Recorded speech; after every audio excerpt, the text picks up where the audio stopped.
Good morning, students. Uh, Today I will discuss with you post-behavioral approach to political theory.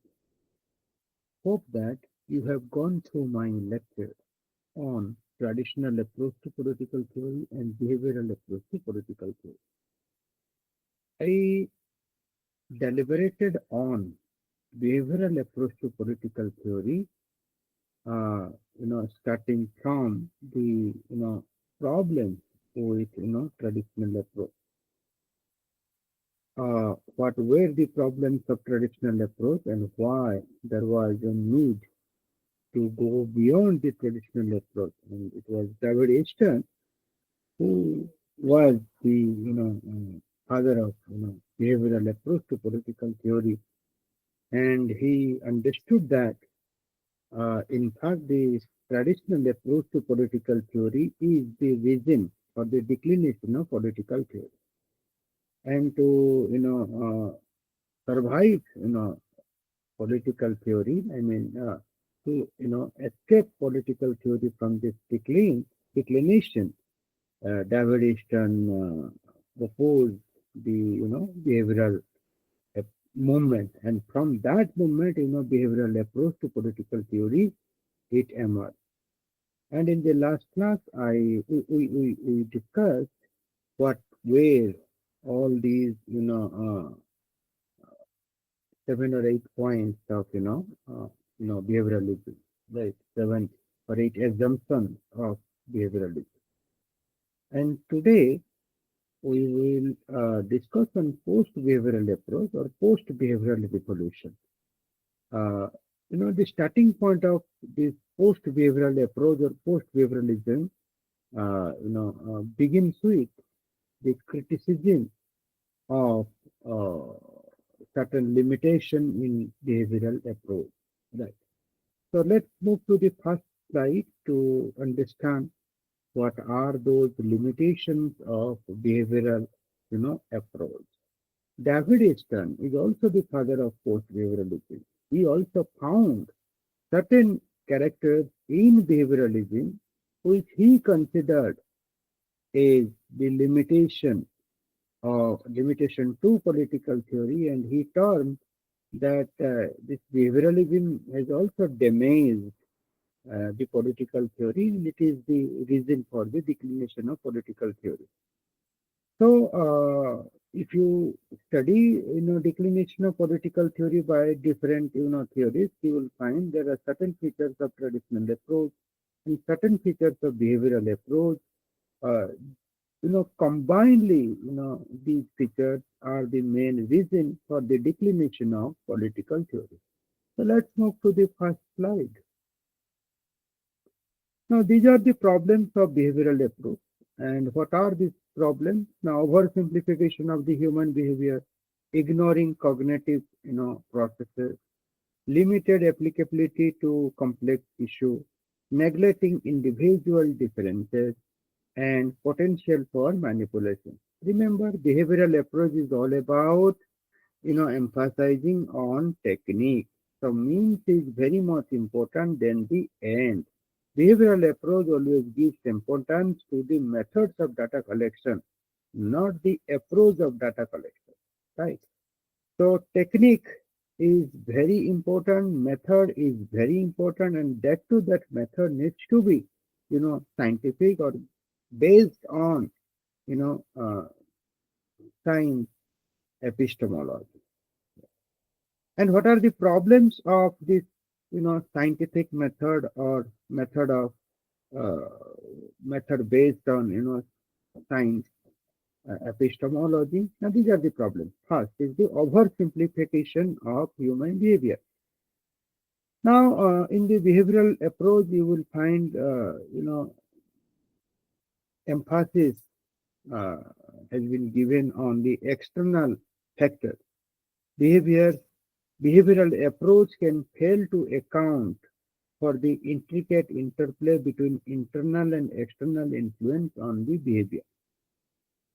Now, since behavioral approach is uh, based on the human observation, that what you see that is reality. What you don't see, that is not reality, right? And what you see what are the, you see actually the external factor, right? Something which is internal you cannot see, right? You cannot see the human thought, but you see the human action. But can you say that human thought is detached from the human action? But you cannot see the human thought, and you conclude everything through seeing the human, action, right? Uh, there are, there may be, some contradiction here. For example, to whom you love and like, you generally, you uh, become very critical to them, right? And sometimes you are not friendly to that person because you don't want that person to be in wrong side of any event or process. Uh, so, from the external perspective, someone will see that as if you don't love to that person because you are becoming critical. Sometimes you are also hitting that person, but internally you love that person, right? So the behavioral researchers, they will not understand what you feel when you are acting, right? They will conclude that, okay, this person does not love to that person. Now, this becomes the oversimplification of the human behavior, and this oversimplification is happening primarily because of the oversimplification of human behavior, right? That is one side of the human behavior, external behavior हम जिसको कहते हैं. But there is also a internal, human behavior, and our action is the result of the interplay between the internal and external influence on the behavior. So I'm not ignoring external, behavior. I think uh, both the things are very important, right? A researcher must understand the internal aspect of human behavior and external aspect of the human behavior. And in that example, the internal aspect is that I have love and sympathy towards that person, and that's why I become critical on that person. Right. So both internal and external aspect of the human behavior is very much important for a political theorist to understand and theorize. But this behavioral approach is always, I will say it is sectarian. Why it is sectarian? Because it gives importance to one aspect of the human behavior, and that is the external aspect. And second problem with the behavioral approach is the ignoring cognitive processes. This approach does not adequately address the roles of thought, beliefs, and internal mental states, which can significantly impact your action. It is something which is related with the oversimplification of human behavior. While analyzing this point, I also dealt with cognitive, ignoring cognitive process. That means what you think, uh, behavioral approach will not take it seriously, and what you act, and that is something taken seriously by behavioral researchers. The limited applicability to the complex issues. The issues like depression, anxiety, where internal experience play a major role, a purely behavioral approach may not be sufficient. Right? Suppose you are in anxiety, right? Suppose you are in depression, right? But you cannot express it. You are unhappy. People will think that, okay, you are unhappy. I mean, people means the behavioral researcher, they will think that you are unhappy, uh, and they will stop there. But they will not discover, I mean, why you are unhappy, why you are in a depression, why you are feeling anxiety, right? So, what you think, if you are not expressing it, then that is not a fact for the behavioral researcher. So that's why the behavioral researcher, while studying depression and anxiety, uh, any kind of harassment, these are the complex issues uh, the behavioral researcher may face. So that's why it has a limited applicability to these complex issues. Now, neglecting individual differences, another problem with the behavioral approach. Now, by focusing on general principles, the behavioral approach might not take into account unique personality traits and life experience that influence how people respond to a stimuli. Your stimuli means something which force you to respond. Stimuli, right? Uh, every individual is unique. Every individual you can find some unique personality, traits of unique personality, and every individual they have their own life experiences, and individual react to any events or phenomena. uh, I mean, they react to that uh, uh, with, they are under the influence of their life experience. They are under the influence of their unique personality trait, and accordingly they uh, respond to, any issues, any phenomena, any object, what we call stimuli, right? But then these life experience and the unique personality trait is largely ignored by the behavioral researcher, right? So they don't have any knowledge uh, of unique personality trait of individuals. They do not have any knowledge, even they do not have any interest in understanding the life experience, personality, unique personality trait, right? The individual differences is neglected by the behavioral research. Then the last point is the potential for the manipulation. Now, over reliance on the reinforcement of technique could be seen as manipulative, particularly in situation like behavior modification, program. Right? If you are emphasizing on technique and if you trust the technique without understanding the complex situation, behavioral researcher also provide uh, a scope to the manipulated researcher. They can also justify their wrong by using the scientific technique, right?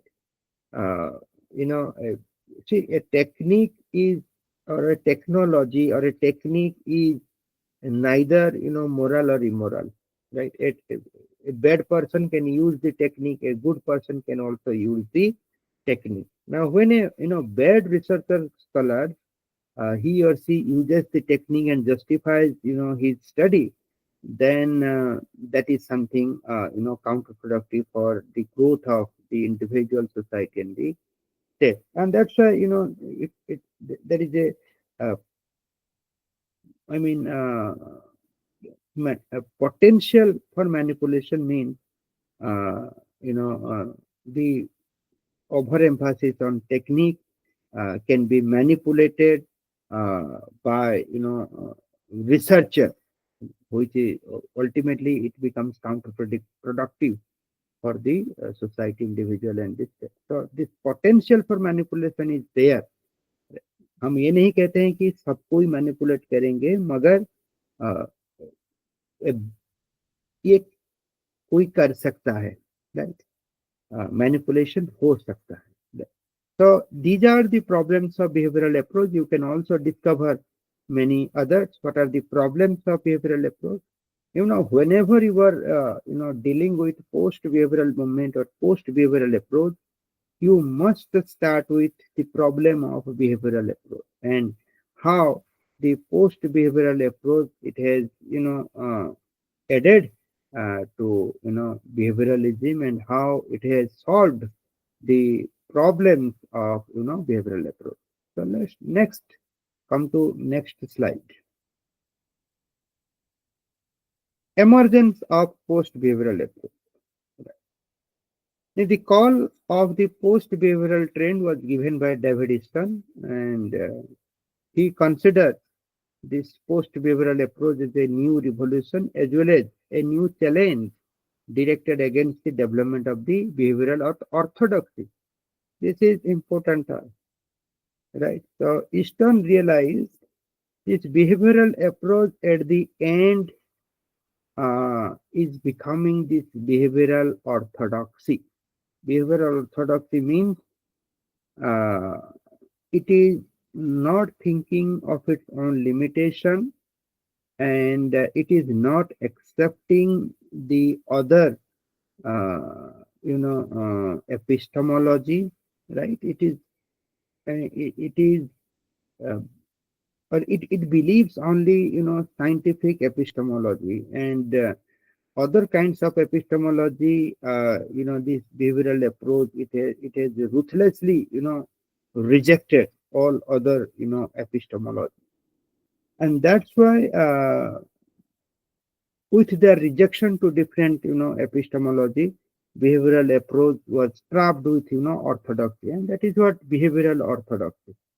So Easton realized that one needs to challenge this behavioral orthodoxy, and that's why David Easton, who is the father of behavioral movement, he also called for the post behavioral movement, and this post behavioral movement was a new revolution for David Easton, and it was also a new challenge for him, uh, because Easton is going beyond the fact, and Easton is going towards the value. So it's a new challenge and it's a new revolution. Let me take a 1 minute break.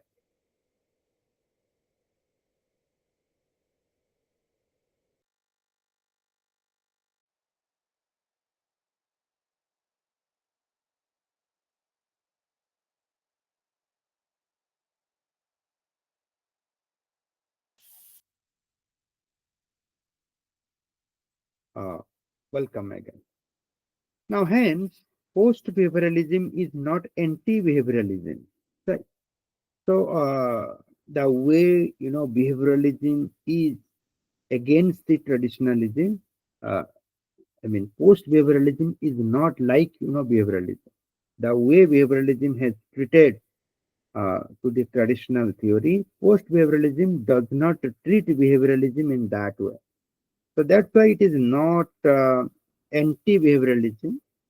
Again, it means that post-behavioralism does not support behavioralism uh, in a wholesome sense, right? Rather, this post-behavioralism is a revolution against behavioralism, right? Not anti-behavioralism, against behavioralism. It is not the same thing. Anti-behavioralism means that post-behavioralism is opposite to the behavioralism. Against behavioralism means post-behavioralism is critical of behavioralism. To become anti to behavioralism and to become critical to behavioralism are not same thing. And when post-behavioralism becomes critical on behavioralism, it means post-behavioralism accepts certain assumptions of behavioralism, and at the same time, it is critical on certain assumptions. Anti-behavioralism means post-behavioralism rejects all the assumption of behavioralism. So one should not be confused. In fact, it is the critical of behavioralism. At the same time, it accepts the achievement of the behavioral era. I just let you know that. Post-behavioralism is a genuine revolution, not a reaction, a becoming, not a preservation, a reform, not a counter-reformation. This is very, very important to understand the nature of post-behavioralism. So Eastern consider post-behavioralism as a genuine revolution. Genuine revolution means it's not a what I will say. It is not a reaction actually. It is not a reaction. So post-behavioralism is not having any complexity towards behavioralism, right? But post-behavioralism is a becoming. It is not a reaction. It is not a reaction. It is a becoming. It is not a reaction. Why? Because it is not anti-behavioralism. It is becoming. Why? Because it accepts it I mean it accepts the achievement of the behavioralism. At the same time, it is critical of behavioralism. That's why it is a becoming process, right? If I'll say that you should always follow the path of becoming, it means that you should know your strength and weakness, and you should also know the weakness of your strength and strength of your weakness, right? Then only you can go on the path of becoming. It is not a preservation. So post behavioralism is not preserving its own value the way traditional approach preserved the the value of values, and behavioralism preserved the values of facts. But post behavioralism is not, or it is not preserving anything. Rather, it is a reform, right? It not preservation. So post behavioralism is not preserving anything. It has it has no values cannot be attached to post behavioralism, but values can be attached to traditional uh, approach. Values can be attached to behavioral approach, because behavioral approach has its own value. Traditional approach has its own value, but post behavioralism approach, according to Easton, is not having any value. A reform, not a counter reformation. It is a reform to behavioralism. It is not a counter reformation. Hence, post behavioral approach is both a movement and an intellectual tendency. Let's move to the next slide. I hope that you all are getting. Now, what are the traits of post behavioral approach? Now, post behavioralism puts two demands. One is relevance, another is action. This is very crucial, relevance and action. Now, post-behavioralism, or the post-behavioral theorists, they realize that using science is not the end of the research.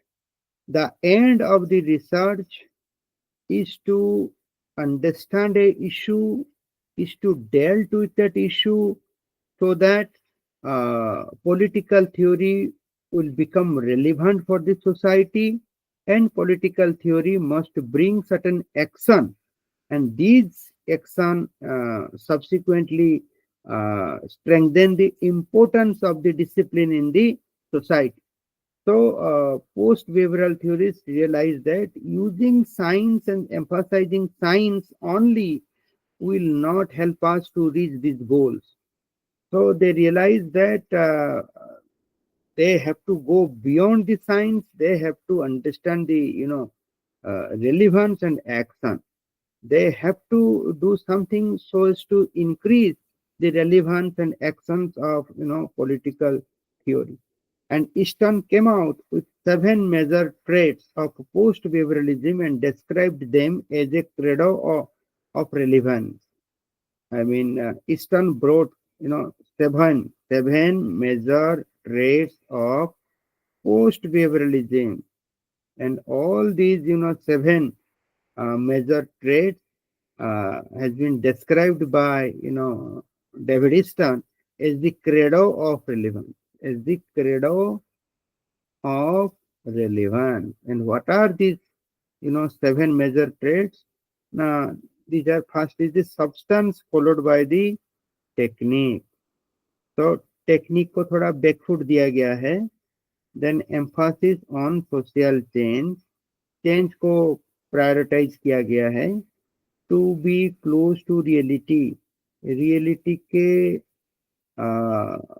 तरफ ये post behavioural approach है, and values not to be neglected. I think re-emphasis has been given on values, and then responsibility of the political scientists, right? So political scientists must not be stagnant. They have to be action oriented, and demands for action science. It means political science must be action oriented. Then politicization, that post-behavioral approach is for understanding the politics of each and every event. They should not detach themselves from the politics. So let's understand all these, 7 traits of post-behavioralism, or the credo of realism.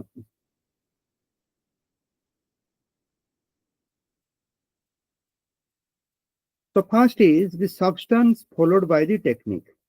In political science research, substance must come before the technique. Uh, Substance means basically the significance, the relevance. uh, आप किस लिए वो काम कर रहे हैं, किस तरह कर रहे हैं, आपका काम किस तरह इस प्रॉब्लम को सॉल्व करेगा, ठीक है, वो सब्सटेंस होता है, वो सब्सटेंस होता है.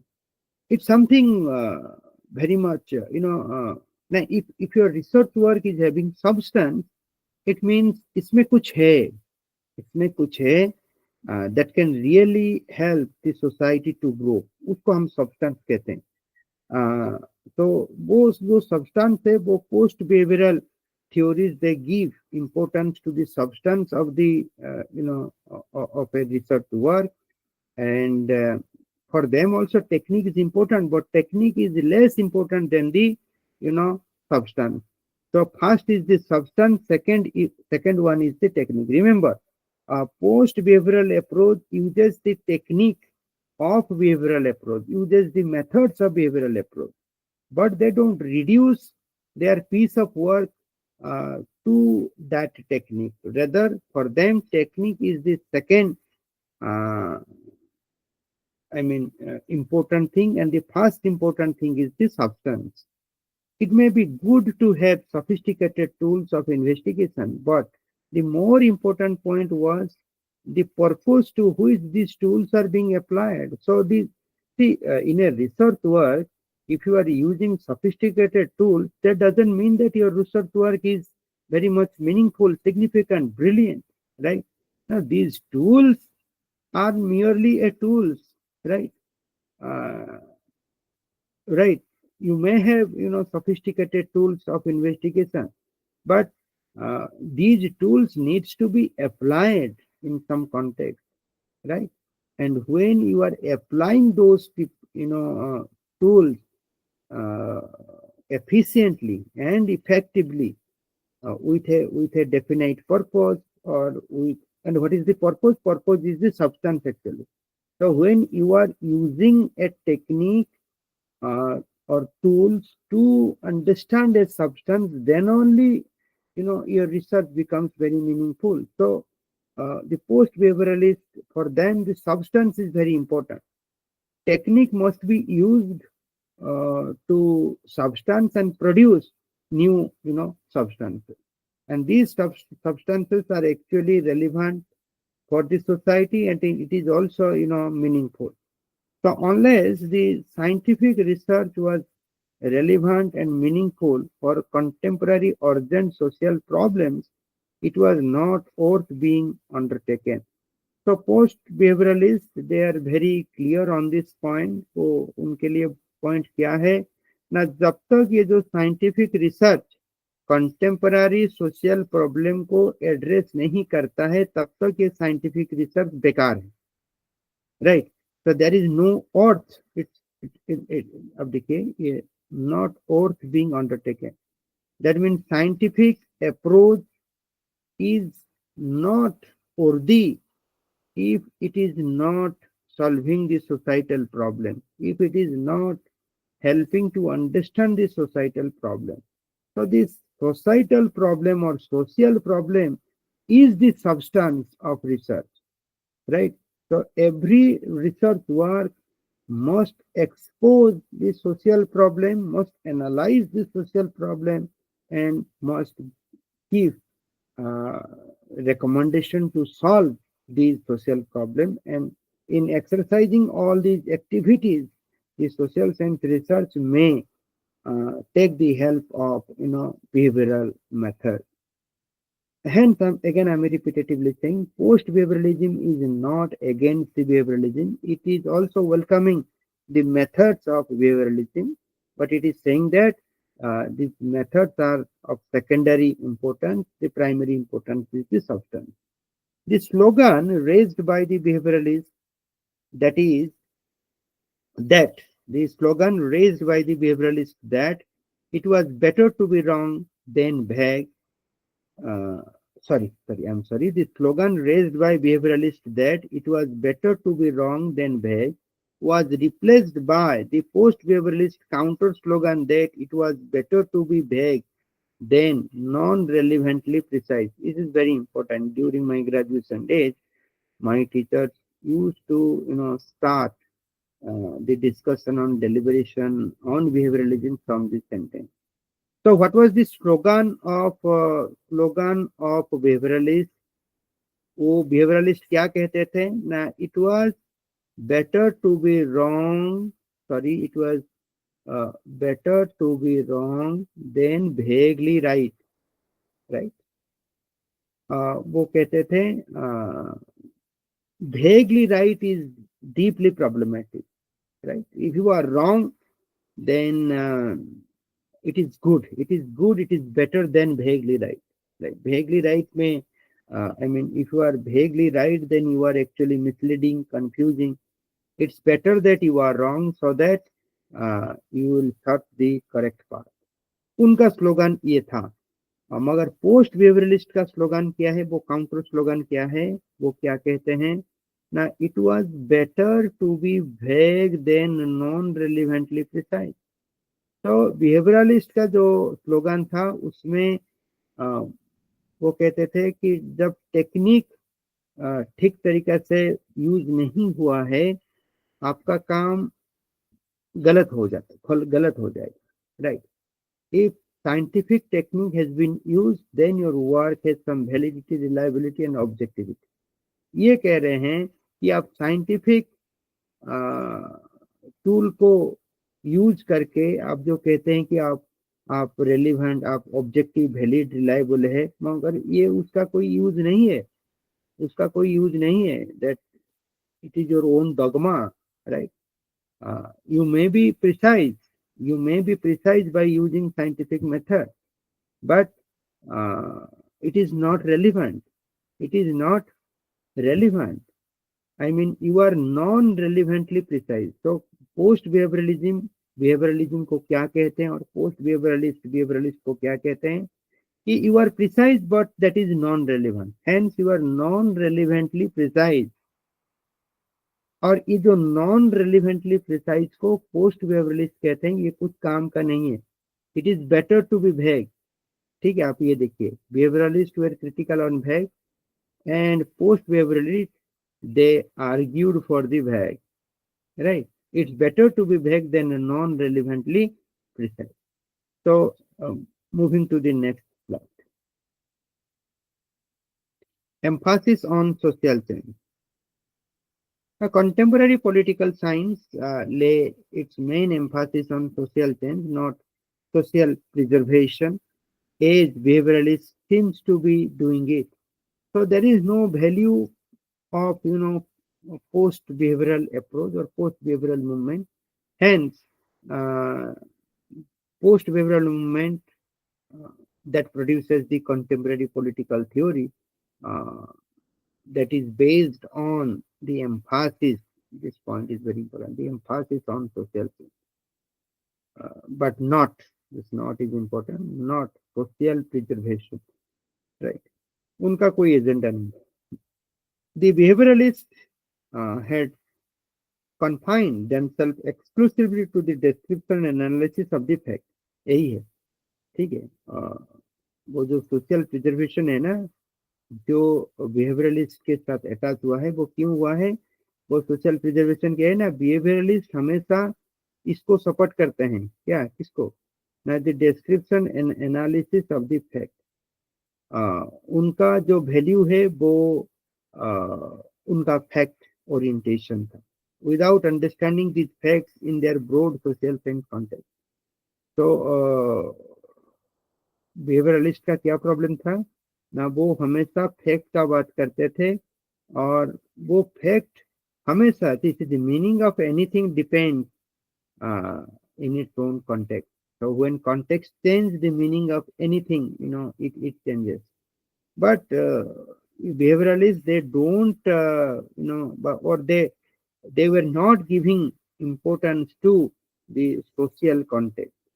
Now, by ignoring the social context, they were, describing and analyzing these facts. So this means that they were wrong. They were wrong, but they were doing that because they were having an agenda, and that agenda was the social preservation. So they have an agenda that they were claiming that it is the right way to do social research. That is their agenda.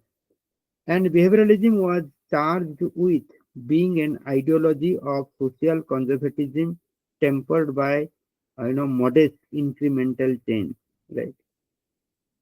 और post behaviouralist क्या कहते हैं कि behaviourism का एक ideology है, ideology of social conservatism. जो मैंने कहा, उनका आइडियोलॉजी क्या है, उनका आइडियोलॉजी ये है कि वो जो कह रहे हैं बिल्कुल सही है, science is the only epistemology, and if you are not saying scientifically, then you are an idiot, you don't know anything and you should not be taken seriously। वही जो थॉट प्रोसेस है वही उनका आइडियोलॉजी है। वो भी कुछ I mean they are also towards social conservatism, right? So they don't want to think beyond the science, and they have faith that it is the human being that who is supreme, who can think uh, physically and metaphysically.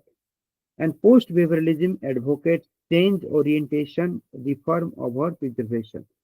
उसी जो उसी जो mentality था behaviourism का, ideology of social conservatism था, उसको post behaviourism उसको विरोध करते हैं, और वो चेंज को सपोर्ट करते हैं, चेंज ओरिएंटेशन को वो सपोर्ट करते हैं, एंड रिफॉर्म ओवर प्रिजर्वेशन को सपोर्ट करते हैं।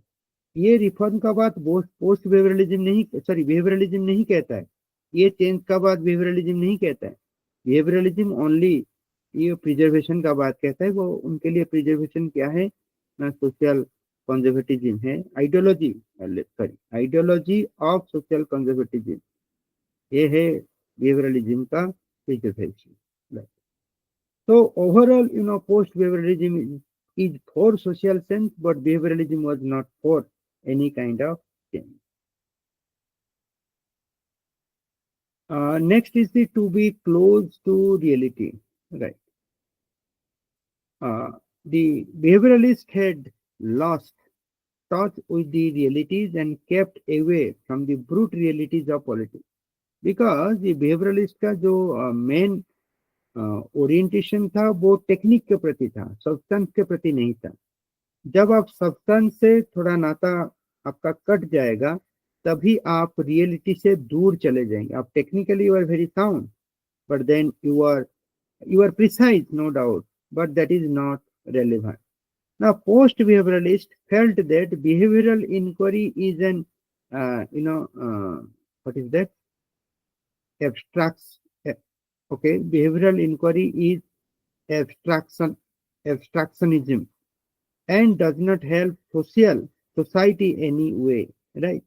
वो कहते हैं कि जो बिहेवियरल जो बात करता है, जो फैक्ट देता है, वो कॉन्क्रीट नहीं है, कॉन्क्रीट नहीं है, मतलब that is not what I will say, that doesn't produce any societal value to the society, right? Society में जो चल रहा है, लोग जो सोच रहे हैं, उसको बिहेवियरल इंक्वायरी कंट्रीब्यूट नहीं करता है। Behavioural inquiry only external factors को देखता है और फिर अपना कंक्लूजन दे देता है। तो somewhere this behavioral inquiry is all about the abstractionism. Abstractionism means something which is abstract, doctrine of abstract. Abstractionism means doctrine of abstract, and it doesn't provide, or it doesn't contribute to the concrete or concreteness of the society, or concrete things happening in the society, right? So it does not it does not help the society in any way. And they pointed out that we are passing through times of crisis, and in spite of the fact that heavy expenses on the research have been incurred and all the comforts of life are available in Western world, yet it is full of worries and social conflicts and are deepening in that part of the world. Post behaviouralist क्या कहते हैं कि आप western society को जाइए और आप ये देखिए कि वेस्टर्न सोसाइटी में heavy expenses on the research, right? all the comforts of life are also there, but still then the Western society is full of worries and social conflict. आप ज्यादा खर्चा करते हैं रिसर्च के लिए, आपके पास लाइफ का हर कोई कंफर्ट है, फिर भी why Western society is full of worries and social conflict, and these worries and social conflict are deepening in that part of the world. वो उनका यही पॉइंट है। वो क्यों है ना? वो जो रिसर्च है वो it's not based on the concrete reality of the society, right? ये जो रिसर्च हो गया, बिहेवियरल रिसर्च हो गया, it is very much sectarian. It has no connection with the worries and social conflict. कहीं ना कहीं जो इंटरनल बात है, इंडिविजुअल का इंटरनल बात है, उसको वो रिसर्च इनकॉर्पोरेट नहीं कर पाया, और इसीलिए वो रिसर्च एक तरफा हो गया और दूसरी तरफ सोसाइटी में बहुत सारी वरीज, कॉन्फ्लिक्ट, प्रॉब्लम्स वो वगैरह रह गए, ठीक है। And post behaviourism is it is very much interested to understand, or to understand all these worry and social conflict with a purpose to finish all these worries and social conflict, right? So if it was not the responsibility of political scientists to reach out the real needs of the mankind, of what use of political science was for the society, so David Easton was very clear.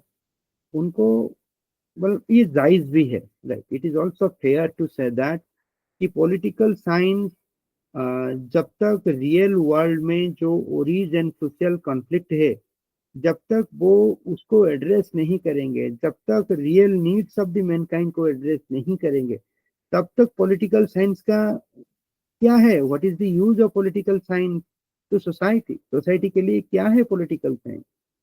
हमारा तो intention नहीं है कि scientific होना। Science is a mean, science is not a end. Science is a means to understand the reality. Reality is all about this worries and social conflict. These are the realities, and political science has to deal with all these worries and conflicts by taking the help of science, and they can also go beyond the science, but they have to be very relevant, right? So post-behavioralists, they were very much worried about usability of political science, significance of political science, relevance of the political science. Therefore, post-behavioralism emphasized on the role of relevance, right? Okay. I hope that you are getting. Then values not to be neglected. Right? Now, behavioralists, had emphasized too much on value-free.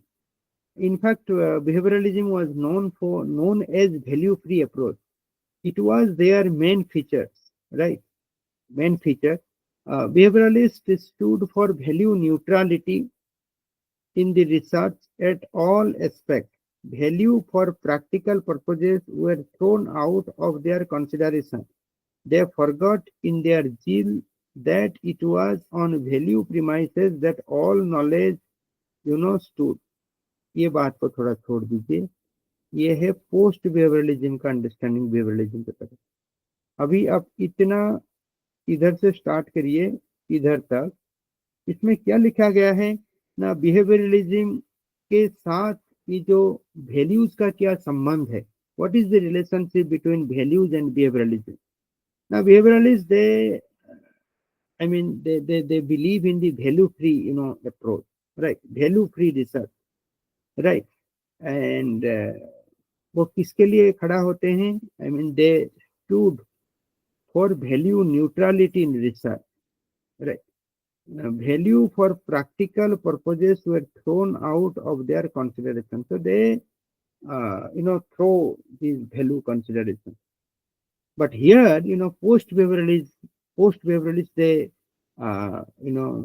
started their criticism, and for them, these behavioralists, they forgot that it is the value premises that all knowledge is stored, right?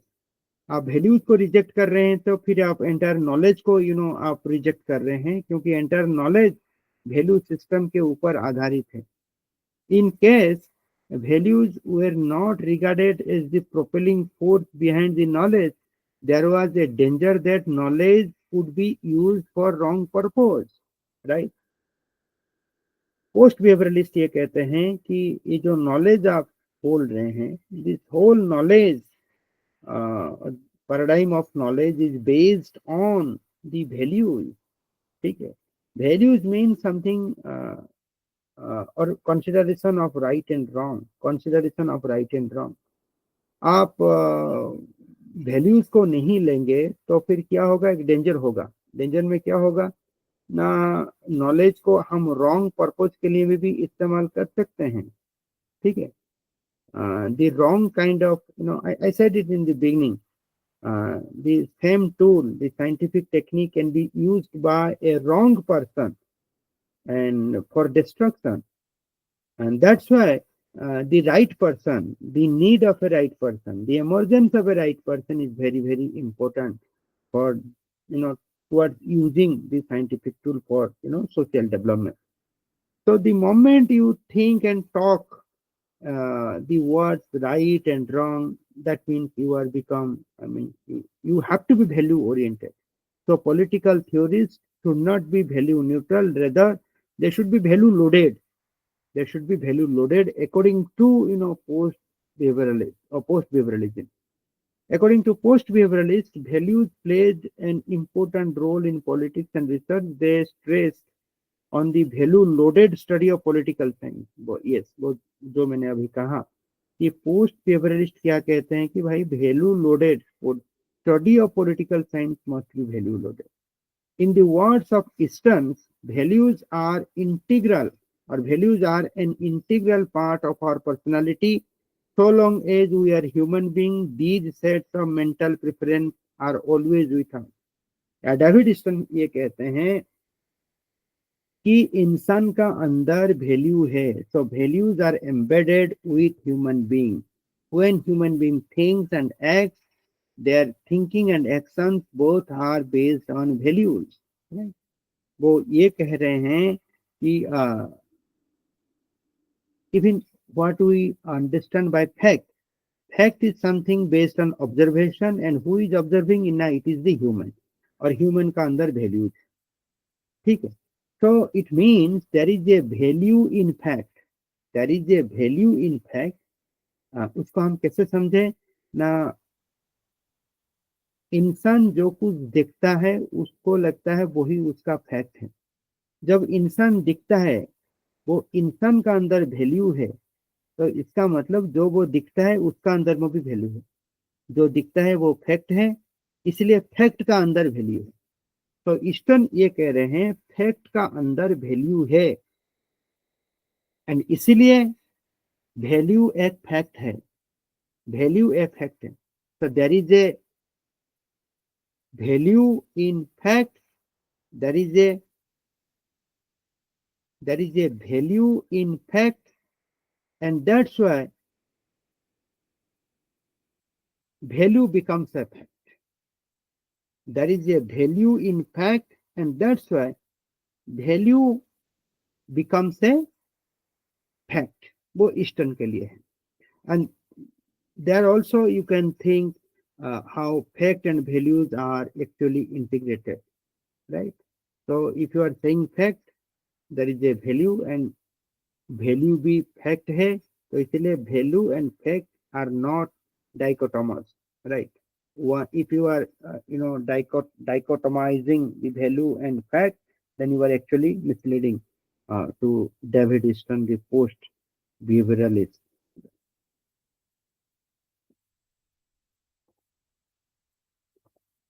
Let me take 1 minute break, then coming back.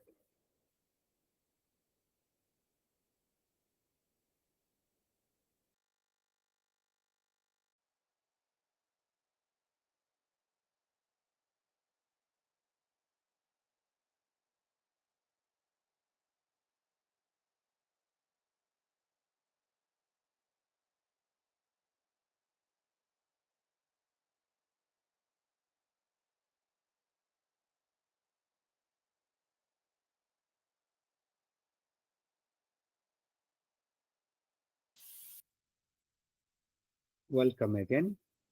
The next point of post behavioralism is the responsibility of the political scientist.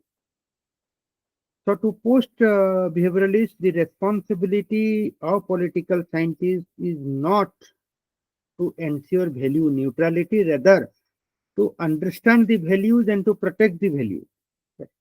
The post-behavioralist seeks political scientists to play a major role in the society. They ought to do the best to protect the human values of civilization. आप science या scientific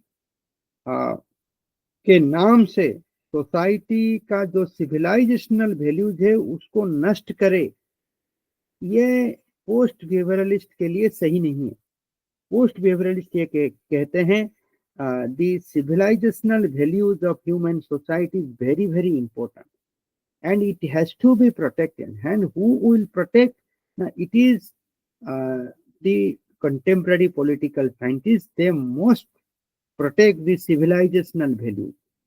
And to protect the civilizational values, they have to go beyond the science. They have to discover and understand the non-scientific epistemologies, not scientific epistemology. If a political scientist overlooks this social problem by their zeal of maintaining objectivity and scientific, मान लो कि political scientist का अंदर एक भूत आ जाता है. वो भूत क्या है? नहीं, हमको साइंटिफिसिटी ऑब्जेक्टिविटी को मेंटेन करना है. उनका जील है. जील मतलब strong desire, strong interest to maintain objectivity and scientificity. Then they would become mere technicians and mechanics for thinking with the society. The main purpose of study would be defeated and its utility will be lost. Eastern क्या कहते हैं कि मान लो कि political scientist का अंदर एक जील आ गया कि हमको ऑब्जेक्टिविटी और साइंटिफिसिटी को मेंटेन करना है, तभी ईस्टर्न कहते हैं कि तुम पॉलिटिकल साइंटिस्ट नहीं हो, तुम एक टेक्नीशियन हो, तुम एक मैकेनिक्स हो. ठीक है. पॉलिटिकल साइंटिस्ट होने के लिए तुमको the main purpose of study would be defeated if its utility will be lost. हाँ, पॉलिटिकल साइंटिस्ट होने के लिए तुमको रेस्पॉन्सिबिलिटी लेना पड़ेगा. You have to go beyond behaving as a technician और mechanic. You have to you have to be socially, relevant. You have to be socially relevant, right? If you are not socially relevant, then the whole purpose of studying political science will be lost, will be defeated, right?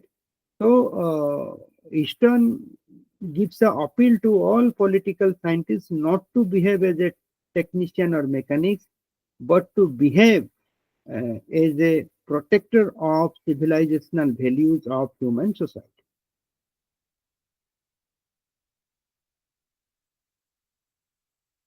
Next point is the demand for the action science. Now, post-behavioralists opine that it is the duty of the intellectual to understand the social problem and feel themselves involved in them, right? So, political scientists uh, must be allowed about the social problem at the cognitive level, at the effective level, and the evaluative level. Cognitive level में क्या है? He has to understand the social problem. Effective level में क्या है? He has to feel, he feels himself involved in them, right? So only when you develop a effective orientation towards social problem, then only you involve yourself.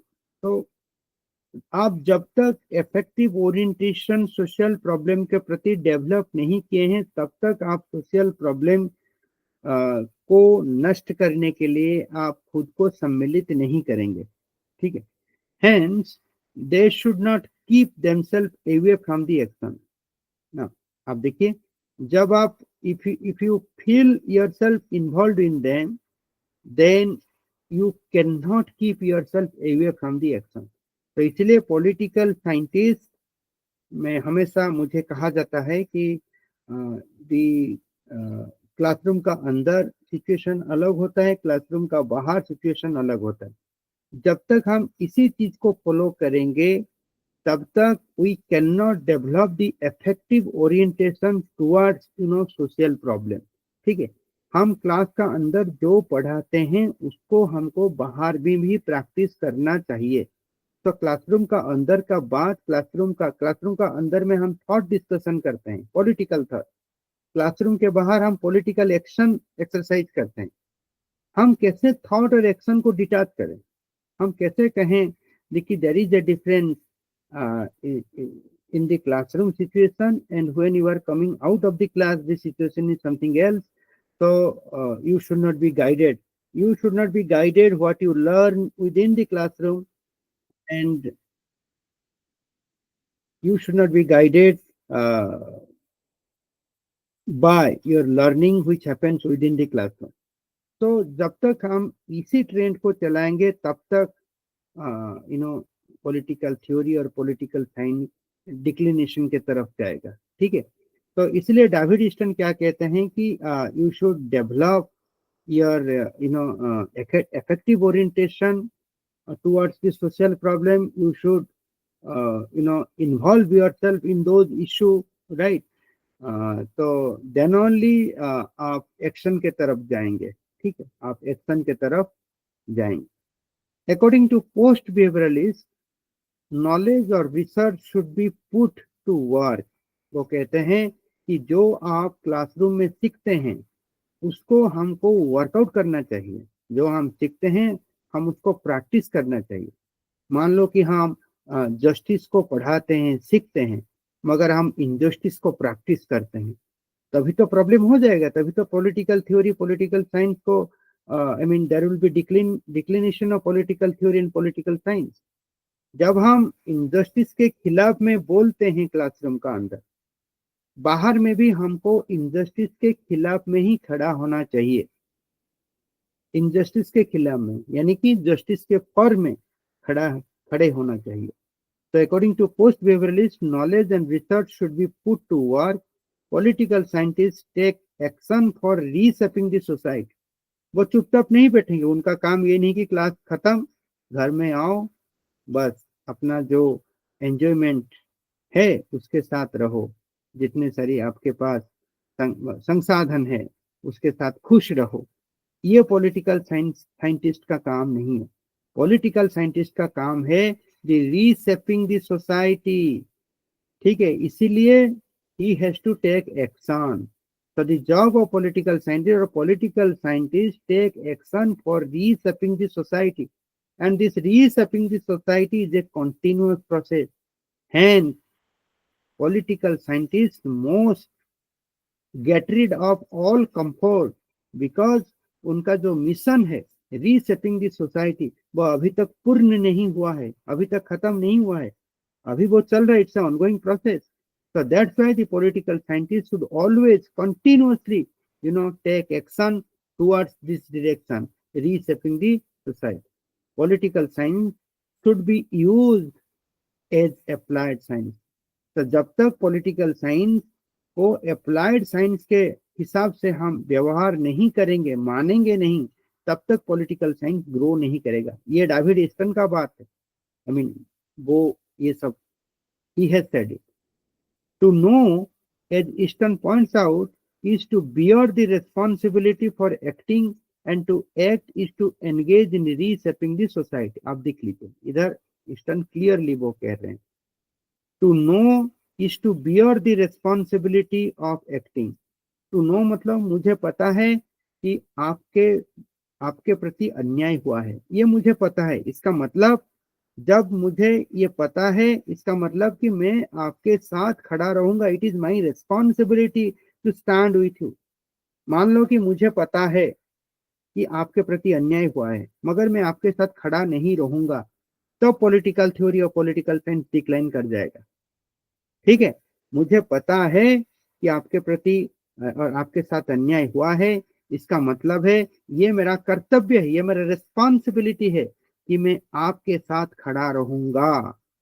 तभी this रीसेपिंग of the society संभव है.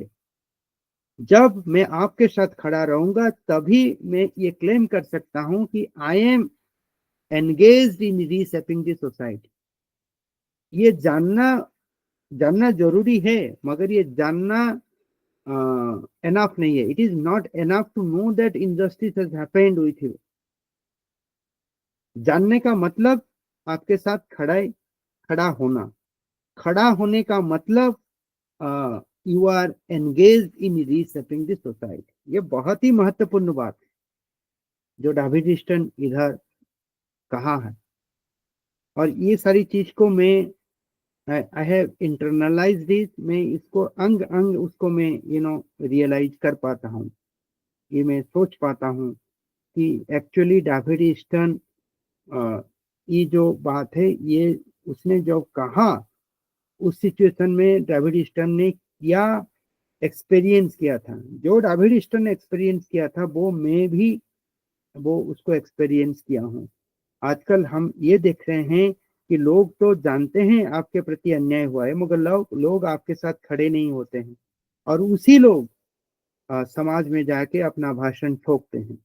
ठीक है, and that's why they are the reason for the degeneration of the society, right? And political science, political theory उन्हीं लोगों के लिए ये सब डिक्लिनेशन मोड के तरफ गया है. तो they are not part of reshaping society. कोई इंटेलेक्चुअल आपके साथ खड़ा नहीं रहेगा. मान लो कि आपके साथ अन्याय हुआ है, वो इंटेलेक्चुअल आपके साथ खड़ा नहीं रहेगा, ओनली आपको सिंपैथेटिकली बात करेगा और फिर जाके भाषण देगा. तो वही मेन कल्प्रिट है. वही ही और she is the enemy of the discipline, enemy of the society. हमको बात नहीं चाहिए. आपको पता है तो आपको हमारे साथ खड़े होना चाहिए. तभी हम बोलेंगे कि yes you are engaged in reshaping the society. हम ज्यादा बात इसका ऊपर नहीं करेंगे. Now, post-behavioralism asked for action science in the place of contemplative science, demanded that a sense of commitment and action must be permeated and colored entire research in political science. ये थोड़ा technical बात है. I mean जो मैंने कहा ये थोड़ा technically इसको लिखा गया है. Then next point is the politicization. Now, behavioralism did not want to make political science into politicized. वो कहते हैं ना कि जहां वैल्यू है वहां पॉलिटिक्स है. और बिहेवियरलिज्म तो हमेशा ये चाहता है ना कि हम फैक्ट और वैल्यू को कैसे भाग कर दें, और जो पॉलिटिकल थ्योरी है वो वैल्यू न्यूट्रल होना चाहिए. इसका मतलब सीधा सीधा मतलब यही है कि behaviouralism is away from, from understanding of any politicization. But post behaviouralism वो तो वैल्यूज के साथ है. Post behaviouralism wanted politicisation of all the professional association as well as university. Post behaviouralism में कहता है, जब मैं लास्टवेल को पढ़ाता था, political decision making theory, David Stern का जो इनिशियल स्टेटमेंट यही था कि without politics you can not understand the decision making theory. जब डिसीजन लेने का बात आता है, तो can you imagine any political decision without being political? Laswell says no. Only the political person can take the decision. The non-political person cannot take the decision. And who is a political person? We all are political person. But you have to realize that you are political. Right? उसी तरह जिस तरह political decision के लिए आपको political बनना जरूरी है, उसी तरह पोस्ट बेवरलिज्म के लिए भी पॉलिटिसाइजेशन होना, ठीक है, पॉलिटिकल होना बहुत ही महत्वपूर्ण है. क्योंकि पोस्ट बेवरलिज्म भी वैल्यूज का बात करता है. जहां वैल्यूज है वहां पॉलिटिसाइजेशन है. According to post behaviouralism, if the role of intellectuals was to try to determine proper goals for the society and make society better, the profession should be politicized. Post behaviouralism का यही मानना है, जब the end and goals of the society as decided by the intellectual is their value system, and hence it is political, then the entire discipline, the entire profession should be politicized. तो इसका मतलब यही है कि political scientists must be able to, or it is their responsibility to understand the the process of politicization. ठीक है. In Hyderabad University, where I studied, a seminar was conducted by Professor Basanti Srinivasan, and the title of that seminar was this: doing politics versus learning politics. Doing politics versus learning politics. And the job of political scientists is to learn politics, is not to do politics. But here Easton is saying, and what I am realizing, here doing politics needs to be, think and, rethink. Here doing politics means you are actually involved in politics, or you know the politics. You know the politics. You know the politics means you are not a power seeker, but yes, you know the manipulation by manipulation of politics, right? And that is what David Easton, as a post-behavioral thinker, he also prescribed for political scientists, that political scientists may not be seeker of power, but they must have the knowledge over the manipulation of politics, right? Politics of manipulation and manipulation of politics, इस दो concept का ऊपर उनका ज्ञान रहना चाहिए.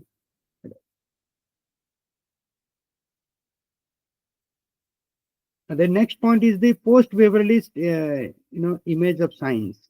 Post-Beverlyst image of science. ये हो गया शायद, ये हो गया. आपका लास्ट पॉइंट क्या था? ओके, ये था पॉलिटिसाइजेशन. हम थोड़ा पहले चले जाएंगे. ठीक है, ये जो 7 पॉइंट हमने सब्सटेंस फॉलोड बाय टेक्निक हमने इस्तेमाल मतलब हम डील किए हैं.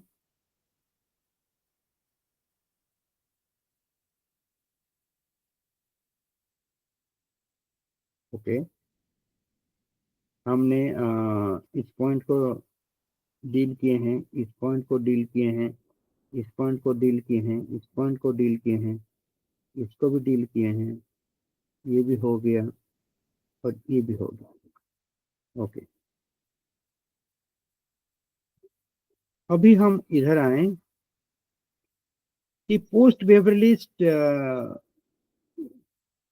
का साइंस के प्रति उनका जो भावना, what is the image of science for post बेवरलिस्ट, ये भी जानना जरूरी है. Now, post-behavioralists contend if science led to its votaries to close their eyes in the face of urged social problem, the very image of science should change.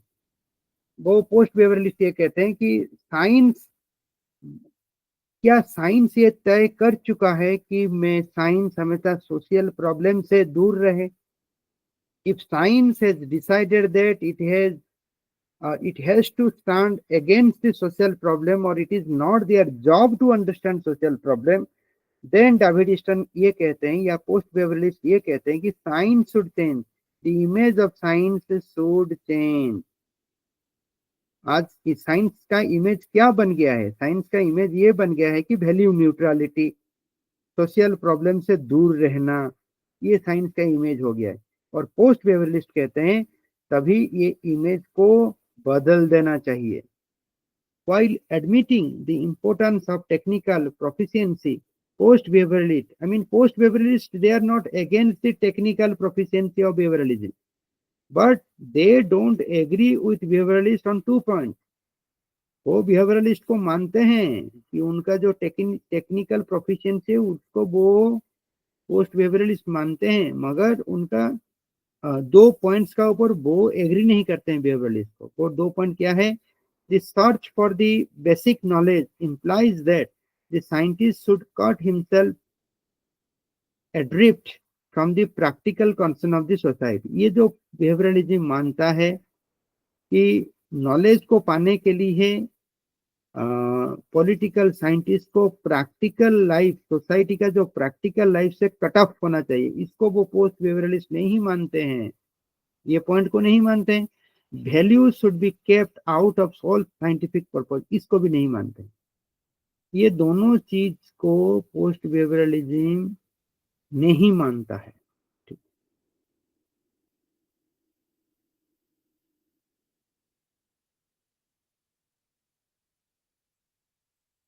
Now, what are the prescription for post behavioralist for researcher? This is also very crucial for any researcher.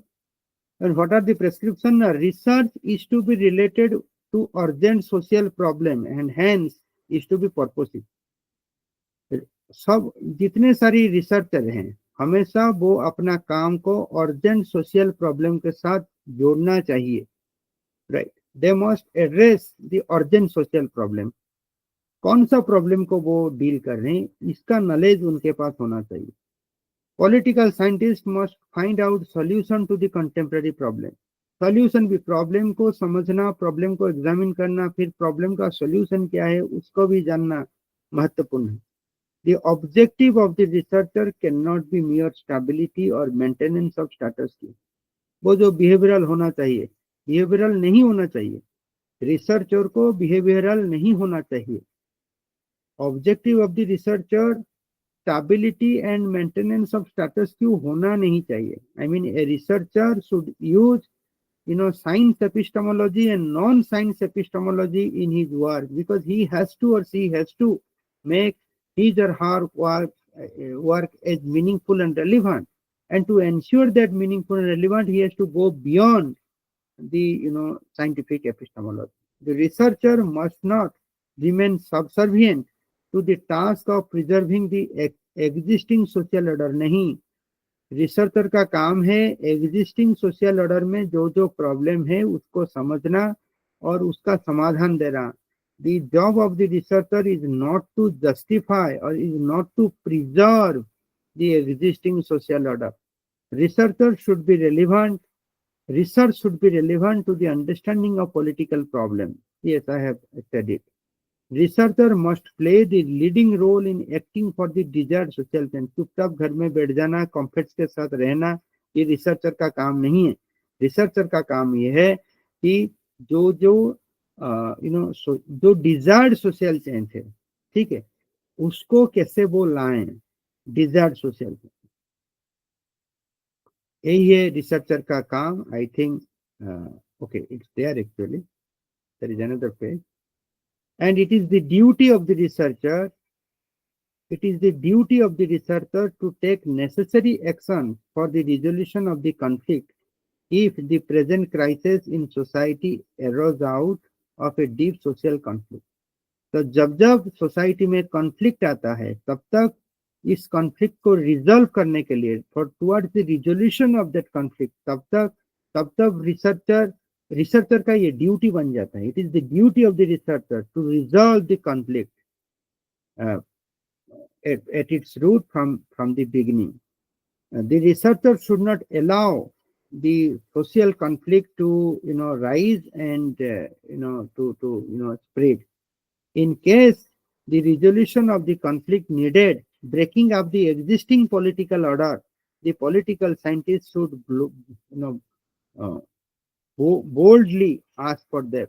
मान लो कि इधर मैंने कहा कि researcher का ये duty है कॉन्फ्लिक्ट को रिजॉल्व करना. मान लो कि कॉन्फ्लिक्ट को रिजॉल्व करते करते एक सिचुएशन आ गए जिस सिचुएशन में उसको एग्जिस्टिंग पॉलिटिकल ऑर्डर को तोड़ना पड़ता है, तभी पॉलिटिकल साइंटिस्ट बोल्डली उसको ये करना चाहिए और बोलना चाहिए कि हमको इसको तोड़ना चाहिए, हमको समाधान चाहिए, हमको पॉलिटिकल ऑर्डर नहीं चाहिए, तो नया पॉलिटिकल ऑर्डर बन जाएगा.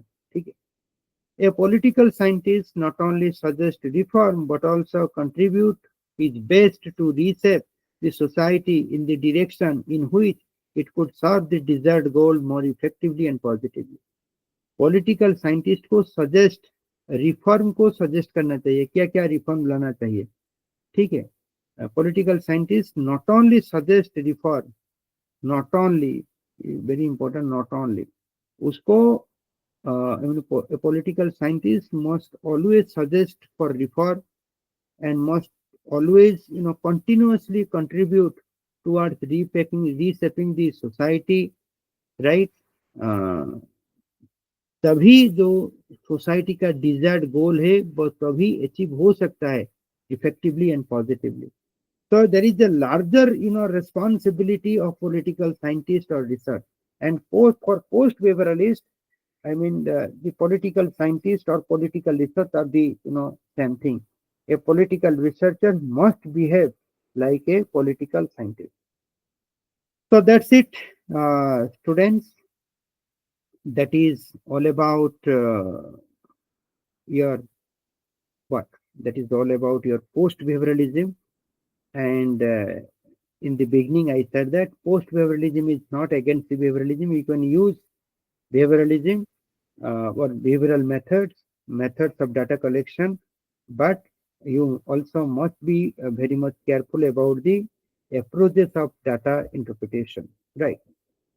So I think post-behavioralism has addressed the issues of behavioralism. It has taken the behavioralism from or taken the behavioralism to the next level, right. So with this post behavioral orientation, every researcher must have this post behavioral orientation, and with this post behavioral orientation, researcher must produce their work which is relevant, which is significant, which is meaningful for the society. And if we can do so, I think we will be the reason for the resurgence of political theory or political science. So if you have any question, you can use